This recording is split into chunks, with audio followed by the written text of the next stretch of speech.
She closed the dishwasher like she was slamming a door in my face. Then, without turning around, she muttered the line that lit the match. Wesley didn't mean anything by it. You always take things the wrong way. And that was it. That was the moment I realized I wasn't losing her. I'd already lost her.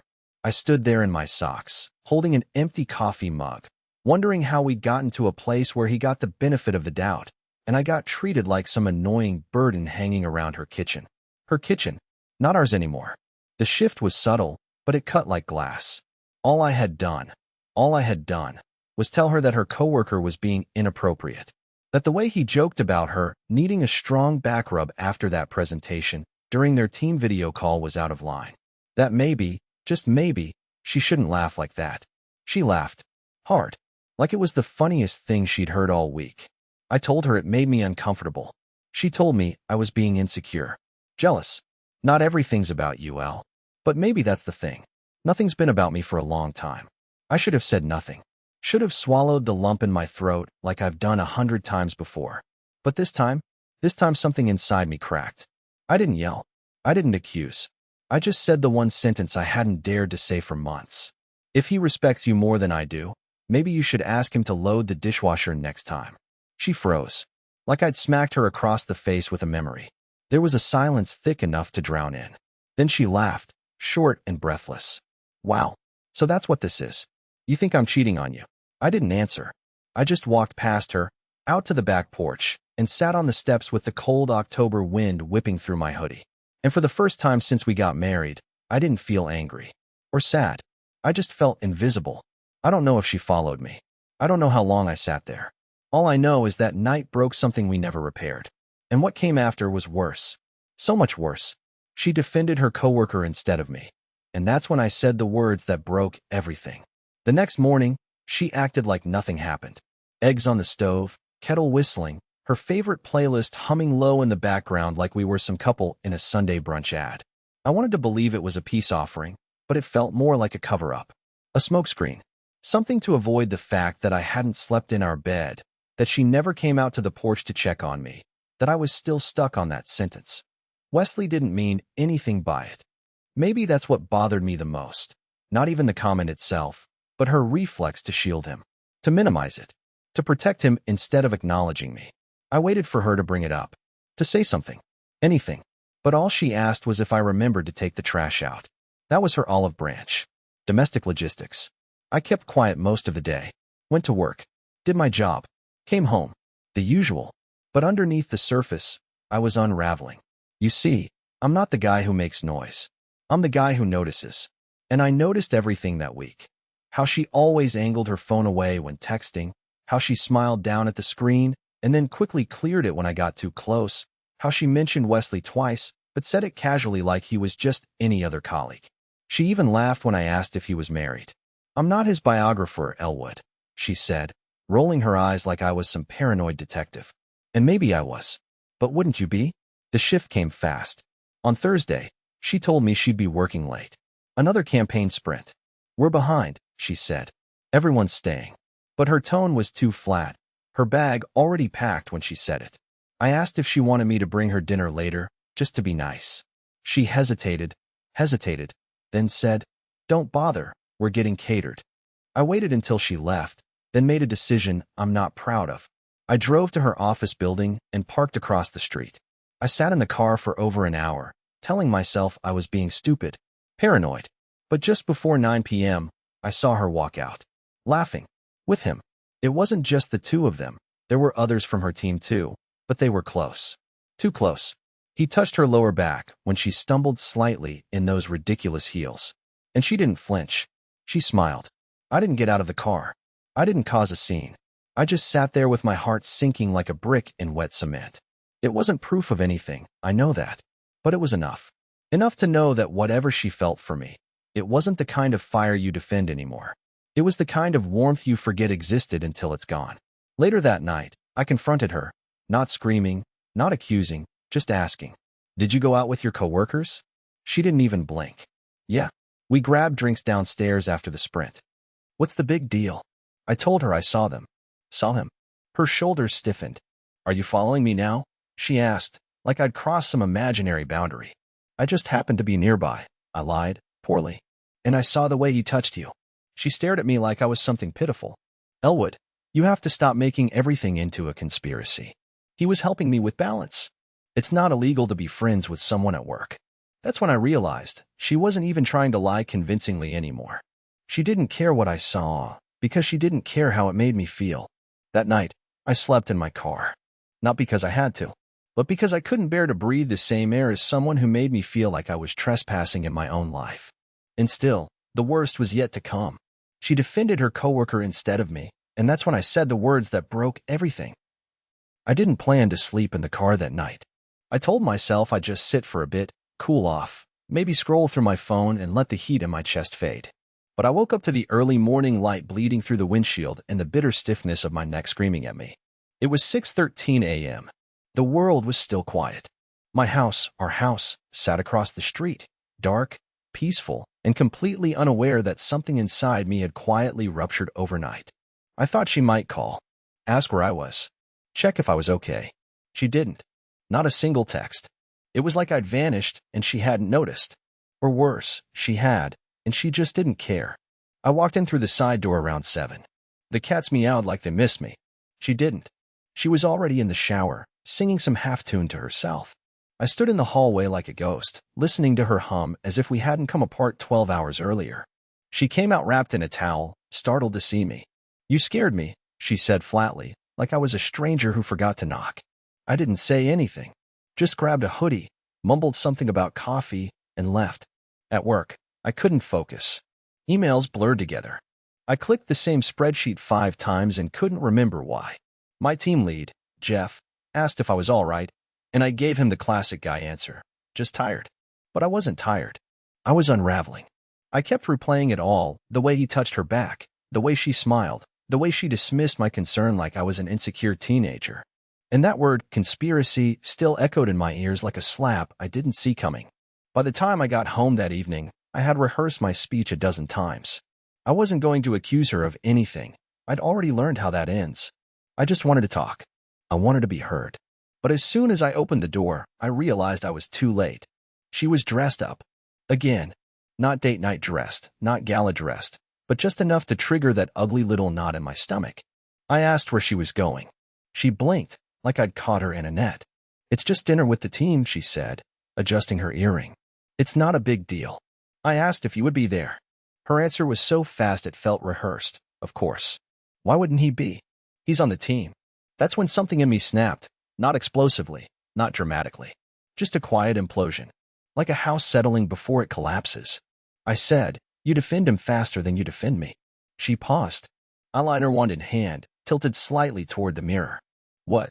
You didn't even think, I said, standing in the hallway like a lost kid. I ask a question and you get defensive. But if it's about him, you jump to his rescue like he's the one you promised forever to. She put the wand down. Slowly. You're being ridiculous, Elwood. I'm being alone, I corrected. And I've been alone for months now. You just didn't notice. She turned to face me, arms crossed. So what are you saying? That I'm not allowed to have work friends? That I can't laugh at someone's joke without being accused of betrayal? I didn't know how to answer that. Because I didn't want to sound like the jealous husband she already painted me as. But how do you explain emotional erosion to someone who's already walked barefoot across the broken pieces without feeling a thing? So I said, you know what I'm saying. She grabbed her purse. Didn't even look back. And then the door closed. And that sound was louder than anything she'd said. I stood in the hallway for a full hour after that. I didn't move. I didn't cry. I just stood there, frozen in the exact spot where our marriage used to live. But what happened next proved I hadn't even hit the bottom yet. She defended her coworker instead of me, and that's when I said the words that broke everything. She came back close to midnight. I only knew because I heard the garage door rumble open and the sound of her heels clicking across the kitchen tile like tiny declarations of indifference. I didn't get up. I stayed in bed with the lights off, pretending to sleep, heart racing every time a floorboard creaked. I thought maybe she'd come in and say something. Maybe sit on the edge of the bed and talk. Maybe acknowledge that silence is its own kind of violence. But she didn't. I heard her bathroom door close. Water running. Then silence. And eventually, I heard her breathing slow on the couch downstairs. She didn't even come to bed.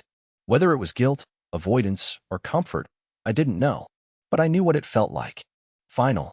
The next morning, I left before she woke up. I needed space, though I couldn't define what that meant anymore. Space from what? From my own house? From the person I swore to spend my life with? I drove for 2 hours with no destination, stopping at an empty lake where we once spent an anniversary picnic, back when everything was simpler and her eyes still lit up around me. I sat on a bench by the water and just stared at the ripples. It was quiet there. Still. My phone buzzed twice, once from a spam caller, once from my boss asking if I was logging in that day. Not a single message from her. When I finally returned home that evening, I saw her car in the driveway, but the house was too quiet. I stepped inside and immediately felt like a stranger again. My jacket on the hook, my coffee mug in the sink, everything still looked like my life, but it felt like walking through a museum of it. She was in the kitchen on her laptop, the same posture she always used when she didn't want to be interrupted. I said, "Hey," without really expecting a response. She nodded. I stood there like a fool, waiting for her to offer something. An opening. A gesture. But all she gave me was a sentence I didn't know how to swallow. "I think we need to talk," she said, not looking up. Those words should have made me hopeful. But her tone, it was flat, practiced. It wasn't the kind of talk that ends in reconciliation. It was the kind of talk that precedes an ending. "I know I've been distant," she continued, "and maybe it's been unfair to you. But this pressure, this constant need to explain myself, to defend every little thing I say or do at work, it's exhausting." I tried to interject. "I never asked you to." "You did," she cut in. "Not with words, but with how you look at me every time his name comes up. With your questions. Your silence. Your late-night stares like I'm a puzzle you're too afraid to solve." She finally looked at me. And I saw it. Guilt. But not the kind that means she wants to fix it. The kind that means she's already moved past it. "I'm not saying anything happened," she added quickly, like she was already on trial. "But Elwood, maybe we're not in the same place anymore. You want closeness. Comfort. I'm just trying to breathe." It took me a full 30 seconds to realize she'd said, "I'm not saying anything happened." Not that nothing happened. Just that she wasn't saying it. I swallowed the lump in my throat. "So you're not denying it either?" She stared at me again. This time, quieter. "I'm saying. I don't know if it matters." That sentence should be taught in betrayal school. The kind that doesn't say, "I cheated," but says, "I already detached from you long before this conversation." I didn't yell. I didn't cry. I just nodded. And then I said it, for words I never thought would come out of my mouth. "Maybe we're done here." She blinked. Not in shock, but in realization. Like I'd finally said what she'd been too afraid to. And just like that, something unspoken passed between us. The kind of ending that doesn't require shouting. The kind of ending that feels like a silent plane crash. But as I turned to leave the room, I noticed something on the counter. A printed calendar. Folded open to the following week. One day was circled, Wednesday, with one name scribbled beneath it in soft pen. Dinner, Wesley. That was the moment everything I'd been doubting collapsed into clarity. She defended her coworker instead of me, and that's when I said the words that broke everything. I stood over the counter for at least a minute just staring at those words. Dinner, Wesley. Not a meeting. Not team dinner. Not strategy review or campaign debrief. Just his name. Alone. Circled like a sacred event. Written in her handwriting, in the same loopy style she used when she wrote birthday cards to my mother, or the sticky notes she used to leave me on the fridge before her job swallowed her soul. I don't know what I expected to feel: rage, panic, heartbreak. But what I felt was validation. Cold, heavy, quiet validation. Like being given a certificate that confirmed you'd been losing your mind for months, and finally someone handed you the evidence in ink. I didn't say anything to her. I just walked out of the kitchen, walked into the garage, sat in the car, and closed the door. Not to leave. Just to sit. Just to think without the sound of her existing in the same space. And for the first time since all of this started, I let myself imagine what it would be like if I wasn't there. Not in a dramatic, tragic way, just gone. Not in that house. Not in that life. I pictured waking up in a place where I didn't have to worry about the tension hiding in her silences or decode every glance she gave her phone. I imagined what it would feel like to not carry the weight of keeping someone's attention. And I realized I didn't miss her. I missed who she used to be. And worse, I missed who I used to be when I was with her. I returned inside quietly. She was upstairs, still on her laptop, headphones in, probably watching one of those online marketing seminars she pretended were mandatory. I didn't confront her. Not then. I didn't tear the calendar down. I didn't shout. I just waited. I needed to see what she would do next. I needed to know whether that dinner was something she'd hide, or something she'd lie about, or whether she'd pretend it never existed. And so I did something that still makes me feel a little sick. I didn't go to work on Wednesday. I told my boss I had a migraine, turned off my email, and parked down the block from our house with the windows cracked and a coffee that went cold before noon. At exactly 6:42 p.m., I saw her leave. Dressed nice. Not over the top, but nice. Subtle lipstick. That soft gray coat I bought her 2 Christmases ago. The one she said made her feel unintentionally expensive. She looked like someone who knew she was about to be seen. Not someone grabbing dinner with a harmless coworker. Someone going somewhere she'd been looking forward to. And I just watched. She didn't look back at the house once. She didn't check her phone to text me. Nothing. She just drove off. I followed her. I know how that sounds. I hate that I did it. I hate that I felt the need to. But I needed to know. I needed to see it with my own eyes. She drove to this little wine bar downtown, the kind of place with dim lighting and violin music playing just loud enough to drown out secrets. She got out, walked in. He was already there, waiting. And I swear when he stood up to greet her, he smiled like he'd won something. He touched her arm. She touched his shoulder. It was all so casual, so smooth, like they'd done it a dozen times before. I didn't go in. I didn't need to. I already had the answer I'd been begging for without words. I drove home, slow, careful, like I was carrying something fragile. Because I was. Myself. When she came back a few hours later, I was already sitting at the dining table with the calendar in front of me. She looked surprised, but not guilty. Not flustered. Just tired. Hey, she said, setting her purse down. You're home early. I didn't go in today, I replied flatly, tapping the calendar with my finger. You circled this. You wrote his name. She didn't move. Okay. You didn't mention it. It was just dinner. Elwood. With him. She sighed, and in that sigh was everything she didn't want to say. I didn't think you'd handle it well. That sentence might have been the most revealing thing she'd ever said. She knew. She knew what it looked like. And instead of being honest, she chose avoidance. She chose silence. She chose him. So what is this now? I asked. You're seeing him behind my back? You're building some perfect little version of a life where I don't exist. She didn't answer. She didn't deny it. She just said the one thing that finally broke the last part of me that was still fighting for us. I think I've just outgrown this version of us, Elle. And that's when I said it. You don't get to outgrow someone who never stopped choosing you. She blinked hard, like the weight of it caught her off guard. But I meant every word. And that silence, her not defending it, not retracting it, not even crying, was louder than anything I'd heard since this all began.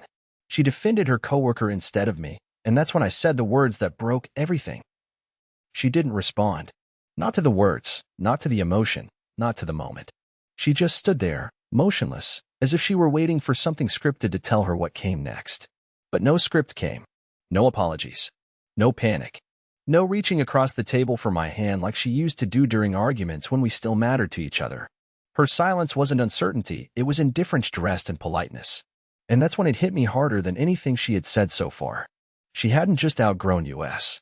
She had outgrown caring that she had. I walked out of the room before I said something cruel. Not because I didn't want to, but because I knew, deep down, it wouldn't change anything. She had already packed her emotions in boxes I didn't have the keys for. I ended up on the guest room bed, fully clothed, staring at the ceiling with a kind of stillness that only comes after emotional collapse. The kind that doesn't feel like rage or heartbreak, but something worse. Emptiness.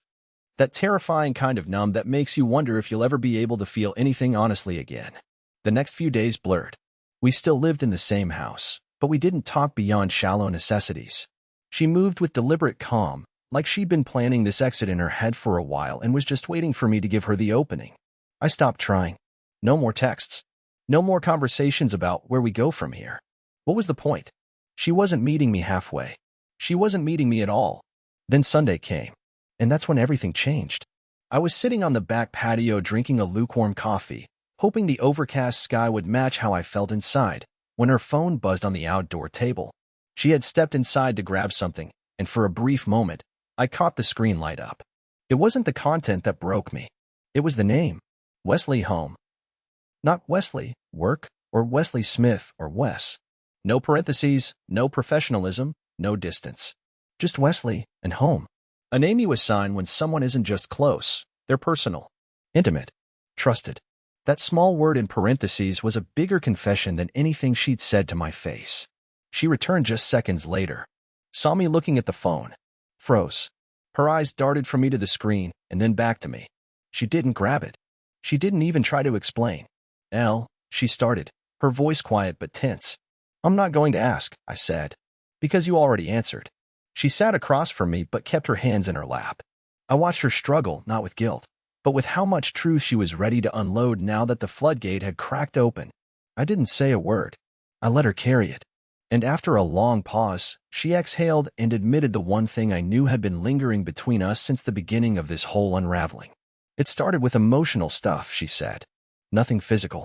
At first, I laughed, not because it was funny, but because it was so predictable. That's always how these stories go, right? At first. The phrase people use when they want credit for delaying betrayal instead of avoiding it altogether. I didn't plan it, she added quickly, as if that somehow redeemed her. I felt more seen, more appreciated, more alive. And I made you feel what? Dead? I snapped, not yelling, just tired. She didn't answer. Which was an answer. That night, I packed a bag. Not all of it. Just enough. Not to punish her, or make a dramatic exit. I wasn't even sure where I was going yet. I just knew I couldn't breathe in that house anymore. Not when the air between us had become so stale, so full of things we never said and things we said too late. She didn't stop me. Didn't ask where I'd go. Didn't ask when I'd be back. She just stood in the hallway, holding the same gray coat she wore to dinner with him, and whispered a single word that nearly made me turn around. Sorry. But it wasn't sorrow. It was resignation. The way you say sorry when you already know the story is over and the credits are about to roll. I got in my car, drove until the sun came up, and ended up 3 towns over in a cheap motel with peeling wallpaper and a broken vending machine. And for the first time in weeks, I finally slept, not peacefully, but without checking her phone screen in my mind every 5 minutes. What came next, though? I couldn't have prepared for. Because the moment I stepped away from her life, I learned things I was never supposed to hear. And they didn't come from her. She defended her coworker instead of me, and that's when I said the words that broke everything. The motel room was cold. Not in temperature, but in feeling. The kind of cold that settles into your ribs when you realize you're no longer part of your own story, but an observer of the wreckage you didn't know had already happened. I lay on the lumpy mattress, staring at the popcorn ceiling, listening to the hum of the mini-fridge as if it were whispering the last remnants of my former life. I kept checking my phone, not for text from Claire. I'd given up on that. I was checking for, I don't know, something. Proof that I still existed somewhere outside her silence. It was the 3rd day when the message came. Not from her. From someone I never expected, Marcy, one of her coworkers. We'd only met a handful of times, office holiday parties, the occasional double date. She always seemed nice, smart, but distant in that professional way people in Claire's world tended to be. But her text wasn't polite. It was direct. I know this is weird, Elwood, but you deserve to know. Claire and Wesley, it wasn't just dinner. It's been going on longer than she's told you. And she's not the only one lying. I stared at the message for 10 full minutes. Read it, reread it. Tried to convince myself it wasn't real. Or maybe it was a joke. Or maybe it was just someone stirring the pot. But then she followed up with screenshots. Texts between Claire and Wesley. Messages that went far beyond the emotional stuff Claire had confessed to. There were meetups, hotel reservations, whispered promises. One photo, nothing explicit, just her hand in his, taken across a restaurant table, sent a surge of heat through my chest so sharp I actually sat up like I'd been burned. There was one message that shattered me more than the rest. Claire had sent it 6 weeks earlier. It read, "He's kind, but he's not what I want anymore. I feel like I'm living someone else's quiet little life. I need out. You make me feel awake." 6 weeks. That was before I even brought up Wesley's name. Before the fight in the kitchen. Before she gaslighted me into believing I was paranoid. That was when she was still sleeping in our bed and smiling across the dinner table while I asked about her day. I called Marcy. I don't know why. I just needed to hear a voice attached to the truth. She picked up quickly. She sounded nervous, almost regretful. "I wasn't trying to get involved," she said. "But I couldn't keep watching her play you like this. You didn't deserve that." I asked how long it had been going on. She said it started before the summer campaign. Nearly 8 months ago. It began as flirtation, escalated during late work nights, and soon became something that everyone in the office noticed. Except, of course, me. I was the punchline in a secret I hadn't even known existed. Marcy didn't say it directly, but I could read between the lines. Claire had been floating her way toward Wesley long before anything physical ever happened. I wasn't just losing her now. I had lost her long ago. She just didn't have the courage to tell me until the guilt became inconvenient. After the call, I just sat there for a long time. Not crying, not screaming, just broken open in a quiet, dry way. Like someone had scooped out every last piece of me and left the shell behind to sit in a borrowed bed in a borrowed room, surrounded by the crumbled blueprints of a life that no longer fit. I didn't text Claire. I didn't even tell her I knew. What was the point? The truth wasn't hers to give me anymore. She had her version. I had mine. And in the end, both were ugly. Instead, I called a lawyer. I'd never imagined I'd say those words out loud, but they came out steady, clear, like something that had been waiting in my throat for weeks, just waiting for permission to exist. I'd like to talk about filing for divorce. There was silence on the other end. Then a calm voice said, "Let's set up a time." I hung up and stared at my phone, my thumb hovering over Claire's contact. I didn't press it. I didn't want to hear the apology she'd rehearse. I didn't want to listen to her tears or her twisted version of what we used to be. I wanted closure, and I'd already accepted she wasn't the one who could give it to me. That night, I wrote her a letter. Not a dramatic one, just the truth. My truth. Everything I had held back. Everything she had ignored. And one final line that I hoped would echo in her head every time she laughed at someone else's jokes in a wine bar where I once would have waited for her. "You didn't leave me. You just stopped showing up. So I did what you couldn't." I walked out loud. I left the letter on the kitchen counter the next morning. By the time she found it, I was already gone. But even then, the final twist hadn't come yet. Because just when I thought I was free, someone from his world reached out. And what they told me flipped everything I thought I knew on its head. She defended her coworker instead of me. And that's when I said the words that broke everything. I thought the letter was the last chapter. That walking away quietly, without rage or revenge, was the only power I had left. I told myself that healing would be slow, maybe even impossible, but at least I'd stepped out of the fog. I didn't expect anything more. I certainly didn't expect him, Wesley, to become part of my closure. It happened a week later. I was still living out of a friend's guest room, trying to piece together a routine that didn't involve Claire. I had blocked her on everything, texts, email, even Venmo. I just needed the silence to feel real. One morning, while I was nursing a coffee at a little cafe near the park, a man walked up to my table. It was him. For a second, I thought I was about to lose it. That quiet rage in my chest flared up like an old wound ripped open. But he didn't look smug. He looked wrecked. "Elwood," he said, voice low. "Can I talk to you for a second?" I didn't say anything. Just stared. He sat down anyway. "I didn't know," he said. "Not really. I mean, I knew she was married. But she made it sound like you two were separating. That it was mutual. That you'd grown apart. And you were just roommates." I gave him nothing. No nod. No confirmation. Just quiet. "I was stupid," he continued. "I got wrapped up in it. She made me feel important. Like I was the hero of some love story where she was stuck in the wrong life. But she wasn't stuck. She was lying, to both of us. That caught me off guard. She told me you were controlling," he added. "That you didn't support her career. That you resented her success." I scoffed, quietly but visibly. Of all the distortions she could have invented, that one hurt more than I expected. I had built my life around supporting her. Cooked for her. Covered for her. Believed in her even when she stopped believing in me. "She left me too," he said, looking down. "A few days after you left the letter. Just stopped talking to me. Said she needed space. Said she couldn't be with someone who reminded her of everything she broke." He paused. "I think she used both of us to run from herself." And in that strange, awkward, bitter moment, I didn't feel hate. Not for him. Not even really for her anymore. Just grief. For the years wasted. For the man I became trying to keep something alive that had already flatlined. For all the quiet sacrifices no one saw. "I'm sorry, man," he said softly, before getting up and walking away. He didn't ask for forgiveness. And I didn't give it. But I appreciated the honesty, late as it was. That conversation didn't fix everything. But it loosened something inside me. Something clenched and heavy. It reminded me that what happened wasn't my failure. I wasn't too boring, or too quiet, or too weak. I was just mischosen. She didn't pick me for the right reasons, and she left for the wrong ones. That's not a life sentence. That's a beginning. A month passed. I started seeing a therapist, not because I was broken, but because I wanted to understand how I let myself stay in something that slowly erased me.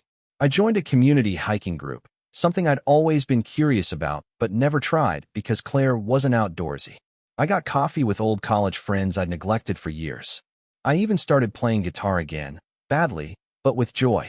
For the first time in years, I was doing things not because someone else needed me to, but because I wanted to. And one morning, I met someone. Her name is Erin. She sat next to me at a bookstore's coffee corner, noticed the novel I was reading, and struck up a conversation about how every protagonist she reads lately seems to be emotionally unavailable. I told her I was the opposite, too emotionally available for my own good. She laughed. We've had 3 coffee dates since then. It's early. No fireworks.